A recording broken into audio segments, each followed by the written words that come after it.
आजादी के बाद से भारत में इलेक्शंस लोकतंत्र का एक इंपॉर्टेंट हिस्सा रहे हैं। 1952 में पहले आम चुनाव के बाद से देश ने रेगुलर अंतराल पर लोकसभा और विधानसभा के लिए इलेक्शंस देखे हैं। शुरुआत में लोकसभा और विधानसभा के चुनाव एक साथ होते थे। हालांकि 1967 के बाद से कुछ राज्यों में समय से पहले विधानसभा भंग होने और पॉलिटिकल इंस्टेबिलिटी की वजह से यह सिंक्रोनाइजेशन टूट गया। इसका नतीजा यह हुआ कि देश में लगभग हर साल इलेक्शंस होने लगे, जिससे रिसोर्सेज पर बहुत ज्यादा प्रेशर पड़ा और विकास के कामों में रुकावट आई। एक देश एक चुनाव का विचार इसी बैकग्राउंड से आया है। इसका मकसद इलेक्शन प्रोसेस को आसान बनाना और सरकार में स्टेबिलिटी लाना है। यह विचार नया नहीं है। इसे पहले के राष्ट्रपतियों, प्रधानमंत्रियों और इलेक्शन कमीशन द्वारा भी सपोर्ट किया गया है। 1983 में इलेक्शन कमीशन ने सबसे पहले इस विचार का प्रपोजल रखा था। हाल के वर्षों में प्रधानमंत्री नरेंद्र मोदी ने भी इस विचार को बहुत जोर शोर से उठाया है। इसे भारतीय लोकतंत्र के लिए एक जरूरत बताया है।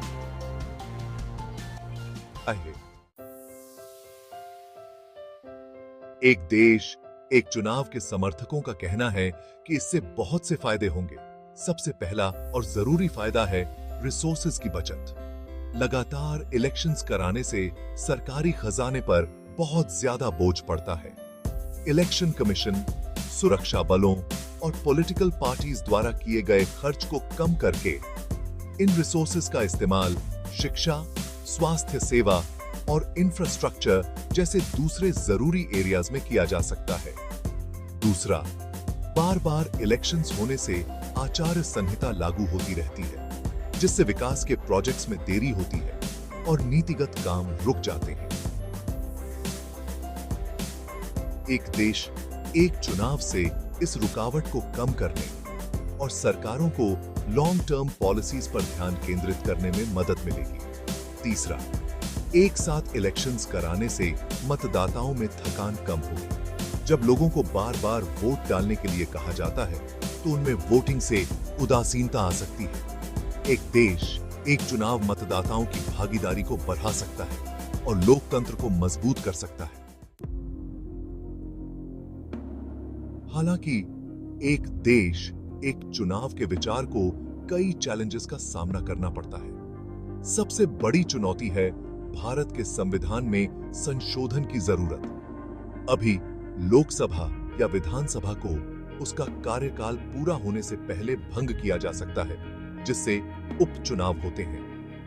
एक देश एक चुनाव के लिए एक निश्चित समय के लिए लोकसभा और विधानसभाओं के लिए संवैधानिक नियमों में बदलाव की जरूरत होगी। यह बदलाव करना आसान नहीं होगा, क्योंकि इसके लिए संसद और सभी राज्यों की विधानसभाओं में 2/3 बहुमत की जरूरत होगी।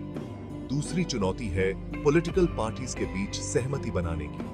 हालांकि कुछ दल इस विचार का समर्थन करते हैं, दूसरे दलों ने इसका विरोध किया है।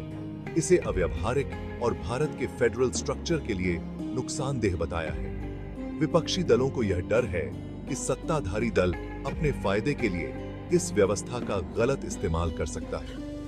तीसरी चुनौती है प्रशासनिक और लॉजिस्टिकल।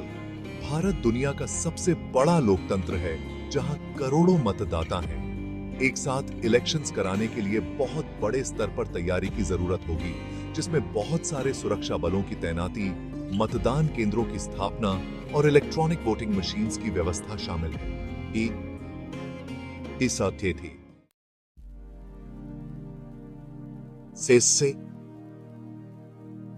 सेक्शन 4, एक देश एक चुनाव को लागू करने के लिए जरूरी कदम। एक देश एक चुनाव को लागू करने के लिए कई स्टेप्स उठाने की जरूरत होगी। सबसे पहले इस विषय पर अच्छी तरह से चर्चा और बहस की जरूरत है, जिसमें सभी पॉलिटिकल पार्टीज, एक्सपर्ट्स और आम लोगों के प्रतिनिधियों को शामिल किया जाए। इसके बाद संविधान में जरूरी संशोधन करने की जरूरत होगी, जिसके लिए संसद और राज्य विधानसभाओं में सभी की सहमति की आवश्यकता होगी।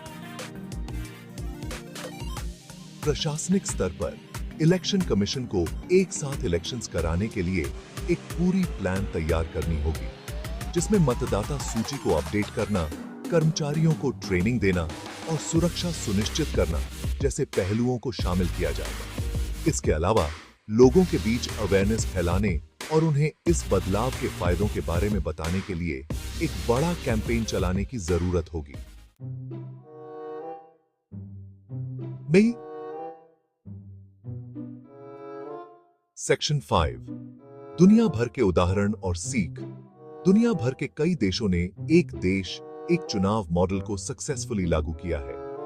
साउथ अफ्रीका, स्वीडन और यूनाइटेड किंगडम जैसे देशों में राष्ट्रीय और प्रांतीय या स्थानीय इलेक्शंस एक साथ कराए जाते हैं। इन देशों के एक्सपीरियंसेस को स्टडी करके भारत उन चैलेंजेस और अपॉर्चुनिटीज की बेटर समझ हासिल कर सकता है जो इस तरह के बदलाव के साथ आते हैं। उदाहरण के लिए साउथ अफ्रीका ने 1994 में अपनी रंगभेद व्यवस्था को खत्म करने के बाद एक साथ इलेक्शंस को अपनाया।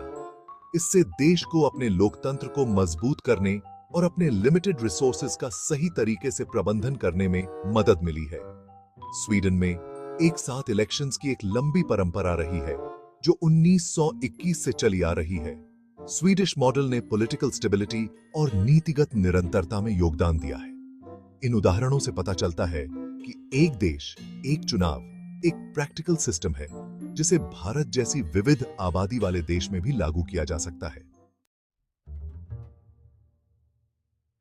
सेक्शन 6 निष्कर्ष। एक संतुलित नजरिया। एक देश एक चुनाव एक कॉम्प्लिकेटेड इशू है जिसके अपने फायदे और नुकसान दोनों हैं। हालांकि यह सिस्टम रिसोर्सेज की बचत कर सकता है, पॉलिटिकल स्टेबिलिटी को बढ़ावा दे सकता है और सरकार को और भी कारगर बना सकता है, लेकिन इसके लिए भारत के संविधान, पॉलिटिकल सिस्टम और प्रशासनिक ढांचे में बड़े बदलाव की जरूरत होगी। इसके लिए सभी पॉलिटिकल पार्टीज की सहमति, अच्छी प्लानिंग और सही इंप्लीमेंटेशन की जरूरत होगी। यह भी सुनिश्चित करना जरूरी है कि एक देश एक चुनाव को लागू करने से भारत के फेडरल स्ट्रक्चर या लोकतांत्रिक सिद्धांतों से समझौता न हो। इसलिए आगे बढ़ने का सबसे अच्छा तरीका एक स्टेप बाय स्टेप अप्रोच होगा, जिसकी शुरुआत राष्ट्रीय और राज्य इलेक्शंस के बीच बेहतर तालमेल से की जाएगी और आखिरकार एक ऐसी व्यवस्था की ओर बढ़ेंगे जहां सभी इलेक्शंस एक साथ कराए जाते हैं।